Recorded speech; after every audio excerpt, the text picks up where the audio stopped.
Hello everyone, study স্কুলের নতুন আরেকটি ভিডিওতে তোমাদের স্বাগত জানাই। আজকে আমরা বলতে বলতে 13টা ভিডিও শেষ করে 14তম ভিডিওতে চলে এসেছি, যেটা আমরা করছিলাম আমাদের 85 নম্বরের যে পরীক্ষায় 10 নম্বর ইংরেজি আসবে তার প্র্যাকটিস সেট 14।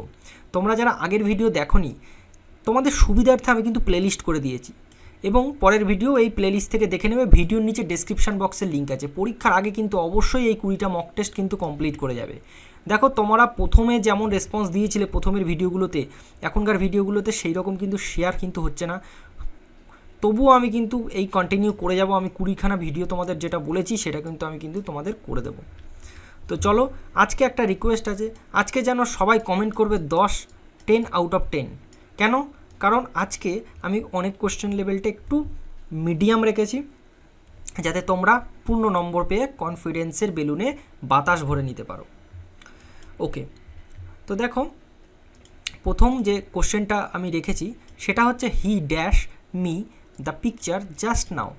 ফিল করতে হবে এই শূন্যস্থানটা অপশান দিয়ে।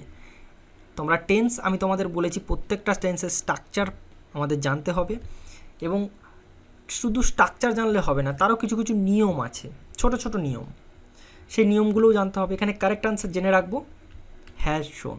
এবার দেখো, প্রশ্ন আসতেই পারে এখানে আমি ভিটু নিলাম না কেন, যদিও শো ভার্ব এটা। দেখো, এখানে একটা ছোট্ট ফ্রেজ আছে জাস্ট নাও। এই যে জাস্ট নাও, এর জন্যই কিন্তু আমাকে বেছে নিতে হয়েছে প্রেজেন্ট পারফেক্ট টেন্স। আর প্রেজেন্ট পারফেক্ট টেন্সের নিয়ম হচ্ছে হ্যাজ, তারপরে হ্যাভ, হ্যাজ অথবা হ্যাভ, তারপরে হচ্ছে ভিতরি। আশা করি বুঝতে পেরেছো। প্রত্যেক টেন্সেরই সংজ্ঞাতে এরকম কিছু না কিছু আছে, যেমন আমরা কি বলতে পারি, প্রেজেন্ট ইনডিফিনাইট টেন্সে যেমন সাবজেক্ট যদি থার্ড পারসন সিঙ্গুলার নাম্বার হয় তাহলে ভার্বের সঙ্গে এস বা ইয়েস যুক্ত হয়। আবার অনেক সময় আমরা দেখেছি যে ফিউচার ইনডিফিনাইট টেন্সকে অনেক সময় প্রেজেন্ট কন্টিনিউয়াস টেন্স দিয়ে ডিনোট করা হয়। ওকে, তো এরকম ছোটোখাটো অনেক জিনিস আছে। দেখো, আজকে দ্বিতীয় প্রশ্ন রেখেছি ইনফ্যান্টিসাইড। এটা হচ্ছে ওয়ান ওয়ার্ড সাবস্টিটিউশন। ডাব্লিউবিপিতে এই ধরনের কিন্তু আশা করা যায়।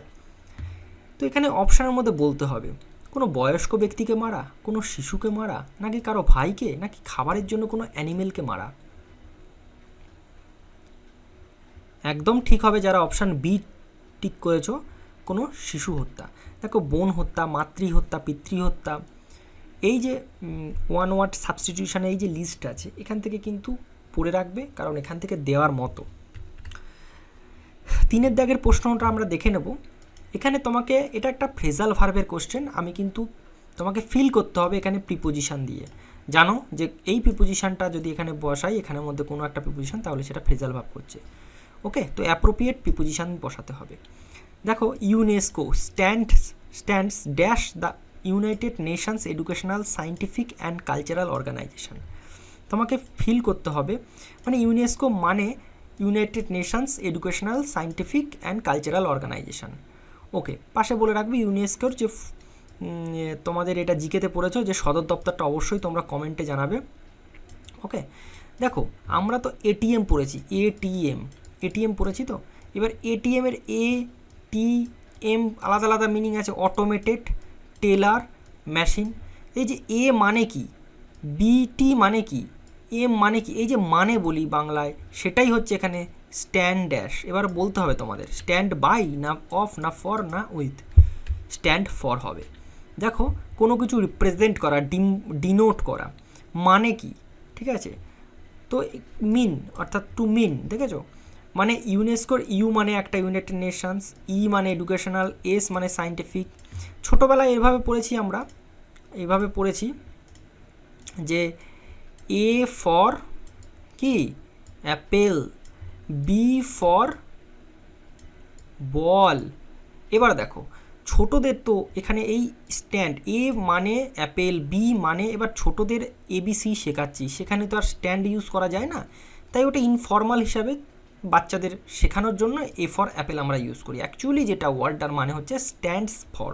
ওকে, মানে ডিনোট করছে কোনো কিছু, যখন তুমি লিখবে বা বলবে, তুমি এখন থেকে বলবে স্ট্যান্ডস ফর, এর মানে এটা কোনো রিপ্রেজেন্ট করা। 4 দাগের প্রশ্নটা খুব ইম্পর্টেন্ট। আমি গত তোমাদের প্রিপোজিশন ক্লাসে এটাকে ডিসক্রাইব করে দিয়েছি এই প্রিপোজিশনটা। আশা করি আজকে তোমরা পারবে। এবং আমাদের প্রিপোজিশন ক্লাস চলছে কিন্তু, টপ 300টা প্রিপোজিশন, যেখান থেকে পড়লেই তোমরা কিন্তু কমন পাবে। ভিডিওর নিচে ডেসক্রিপশন বক্সে প্লেলিস্টের লিঙ্ক আছে। দেখো, he is an expert dash mathematics. এবার আমরা দেখেছি যে এক্সপার্টের এই দুটো তো বাদ যাবে, এক্সপার্ট ইনও হয়, এক্সপার্ট অ্যাটও হয়। তো তোমরা বলো কোনটা হবে? যারা ক্লাস করেছো তোমরা এতক্ষণে টিক করে দিয়েছো, এক্সপার্ট ইন হবে। দেখো, এক্সপার্ট ইন কোনো সাবজেক্টের, যখন মাস্টারি বোঝায় কোনো সাবজেক্টের কোনো ফিল্ডে, তখন কিন্তু হয় এক্সপার্ট ইন। আর এক্সপার্ট অ্যাট কখন হয়? এক্সপার্ট অ্যাট হয় যখন কোনো স্কিলে সে পারদর্শী, তখন সেই জায়গাটা কি হয়ে যাবে? এক্সপার্ট অ্যাট হয়ে যাবে। অ্যাট কখন হবে? স্কিলের ক্ষেত্রে সে বাঁশি বাজাতে ভালো পারে, সে তবলা ভালো বাজে, তখন এক্সপার্ট অ্যাট। আর সে যখন কোনো একটা ফিল্ডে, সাবজেক্ট ফিল্ডে, দেখো mathematics, expert in mathematics. Okay. Trivial, trivial এখানে বলেছে nearest meaning of the word. ট্রিভিয়ালের মানে কি? এর মধ্যে কোনটা সিনোনেম? ইয়েস, যারা স্মল করেছো তাদের সঠিক উত্তর। হেভি হবে না, হেভি মানে ভারী, সিরিয়াস, আর্জেন্ট এগুলো কিচ্ছু হবে না। দেখো, ট্রিভিয়াল ম্যাটার, ট্রিভিয়াল ম্যাটার বলি না, বিষয়টা ট্রিভিয়াল ছিল। ট্রিভিয়াল মানে কি? খুব ক্ষুদ্র ছিল, তো স্মল ম্যাটার। দেখো, চুজ, 6 দাগের প্রশ্ন এনেছি, স্পেলিং কোনটা সঠিক বানান তোমাদের বলতে হবে, বলো। এনভায়রনমেন্ট। ইয়েস, যারা অপশান বি করেছো, দেখো বানানটা দেখো, EN, তারপরে VIRON, মেন্ট, লাস্টে কিন্তু মেন্ট হবে, এবং এনভাইরন 3টে দলে বিভক্ত, ENN ভাইরন মেন্ট। ওকে। 7 দাগের প্রশ্নটা দেখো, the man dash briefcase was lost reported to the police. তো এখানে তোমাকে সঠিক রিলেটিভ প্রোনাউন দিয়ে ফিল করতে হবে এই ব্ল্যাঙ্কটা। অপশান থাকলো তোমাদের সামনে, দ্যাট, হুজ, হুইচ এবং হুম। একদম যারা হুজ করেছো তাদের সঠিক হবে। দেখো, এখানে অনেকের মনে হতে পারে যে হুম, যদি এখানে কোনো ব্যক্তি থাকতো, ব্যক্তির সঙ্গে রিলেশান, যখন ব্যক্তিকে বোঝাতো, যেমন ভালো করে দেখো, the man whom you meet yesterday is my uncle. তুমি যার সঙ্গে মিশেছো, আর এক্ষেত্রে কী বল যাচ্ছে? এই ব্রিফকেসের মালিকটাকে, দ্য ম্যান, মানে এই লোকটির ব্রিফকেসটি, হুজ ব্রিফকেস, এই ম্যানটির ব্রিফকেস, হুজ সম্পর্ক বোঝাচ্ছে, ঠিক আছে? মালিকানা বা সম্পর্ক। The man whose briefcase was lost reported to the police. তো কারেক্ট আনসার কোনটা হয়ে যাবে? অপশান বি, হুজ হয়ে যাবে। তোমাদের রিলেটিভ প্রোনাউন থেকে এটা দিয়েছি, যেন প্রোনাউনের চ্যাপ্টার থেকে তোমরা সাধারণভাবে কিছু দেখে নেবে, রিফ্লেক্সিভ প্রোনাউন, রিলেটিভ প্রোনাউন কোথায় হুম হচ্ছে, দ্যাট হচ্ছে, এই ধরনের কোশ্চেন আশা করতে পারো তোমরা। আচ্ছা, 8 দাগের প্রশ্নটা দেখো, it is dash but hard to finish. এখানে কারেক্ট ইনফিনিটিভ দিয়ে তোমাকে ফিল করতে হবে, আশা করি এটা পারবে। ইনফিনিটিভ মানে কি? টু প্লাস V1, করতে, খেতে, যেতে, হারাতে, শেষ করতে, শুরু করতে। টু ইট মানে খেতে, টু গো মানে যেতে। তো it is dash but hard to finish, এটা ইট ইজ কি? It is easy to begin. এটা হবে শুরু করা সহজ, কোনো জিনিস শুরু করে দাও সেটা কিন্তু খুবই সহজ, বাট কিন্তু হার্ড টু ফিনিশ, কিন্তু শেষ করা সেটা কিন্তু খুবই কঠিন। তো তোমাদের রিকোয়েস্ট করব আমি, সত্যিই কঠিন, কারণ যখন আমি এই 20টা ভিডিও বানাবো বলেছিলাম, ভিউ আসছিল বেশ, কিন্তু এখন তুমি দেখলে বুঝতে পারবে যে 400-500টা ভিউ আসছে। তবুও আমি বলেছি তোমাদের 20খানা মক টেস্ট দেবো, 20খানাই দেবো তোমাদের, ঠিক আছে? তো তোমরা একটু রিকোয়েস্ট করবো, তোমরা প্লিজ একটু বন্ধুবান্ধবদের সাথে হোয়াটসঅ্যাপ গ্রুপগুলোতে শেয়ার করে দেবে, যাতে অন্যান্য শিক্ষার্থীদেরও হেল্প হয়। দেখো, 9 দাগের প্রশ্নটা দেখো, the new manager is always at 6 and 7। তোমাদের বলেছিলাম যে ইডিয়মের ক্ষেত্রে মিনিং তো আছেই, এর একটা গল্প থাকে, বাট সব গল্প এখন জানতে হবে না, এখন কম সময়, আর তোমাদের তো জানতেই হবে না। একটা জিনিস মাথায় রাখবা, ইডিয়মের কিন্তু এরকম এস কোথায় আসছে, কোথায় এস থাকছে, যাই হোক এইগুলো কিন্তু একটু মাথায় রাখবা, ইডিয়ম এগুলো চেঞ্জ করা যাবে না। আর 2 নম্বর কথা হচ্ছে, ইডিয়মের যে সঠিক মিনিংটা কিন্তু আমাদের বাংলা ইডিয়মের সঙ্গে অনেকটা মিল থাকে, কিন্তু কিছু কিছু ক্ষেত্রে কী হয়, একটু ভুল হয়ে যায়, যেমন এটাই আমি এই জন্য এটা রেখেছি। তো দেখো এখানে বলতে হবে সিক্সেস অ্যান্ড সেভেন্স মানে কি। এর মানে হচ্ছে অপশান এতে দেখো very happy and satisfied completely. আমরা বাংলায় কি বলি, আমরা বাংলায় বলি যে ছেলেটা একবারে 6-9 করে ফেলেছে, মানে একটা জিনিস দিয়েছি ওকে, ও 6-9 করে ফেলেছে, মানে ওকে আর জিনিসই দেওয়া যাবে না।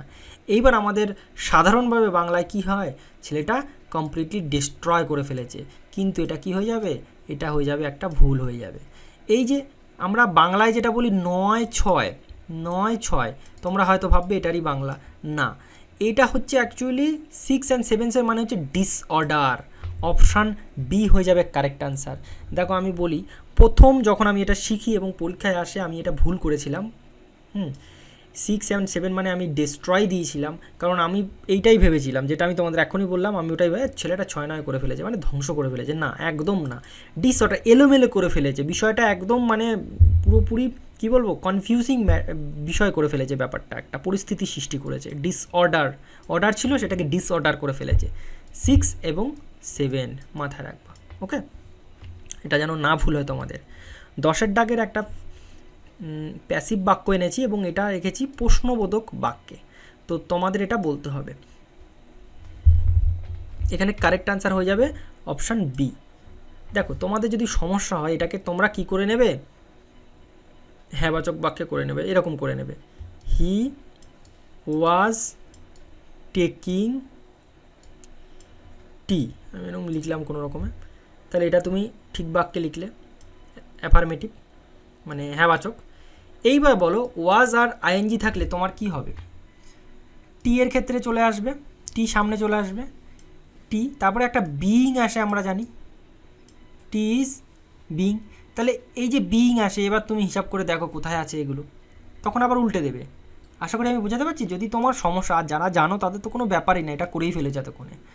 তো এইরকমভাবে লিখে ওয়াজ কন্টিনিউয়াসের যে স্ট্রাকচারটা কী বলে সেটাই দেখে নেবে, বিইং তারপরে ভিতরি, এইরকমভাবে করবে কিন্তু, ঠিক আছে, যদি তোমার সমস্যা হয়। আচ্ছা, ভিডিওটা এখানেই শেষ করছি, কিন্তু আমাদের প্লেলিস্ট এখানেই শেষ হবে না, এরপরে আমরা এখনও 15, 16, 17, 18, 19, 20 6খানা ভিডিও বানাবো, সাথে কিন্তু থাকতেই হবে, আর শেয়ার করবে।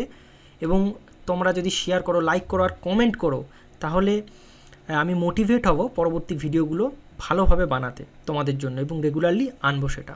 ধন্যবাদ বন্ধুরা প্রথম থেকে শেষ পর্যন্ত ভিডিওটা দেখার জন্য। আবার দেখা হচ্ছে আমাদের এই প্লেলিস্টেরই অন্তর্গত 15 নম্বর ভিডিওতে।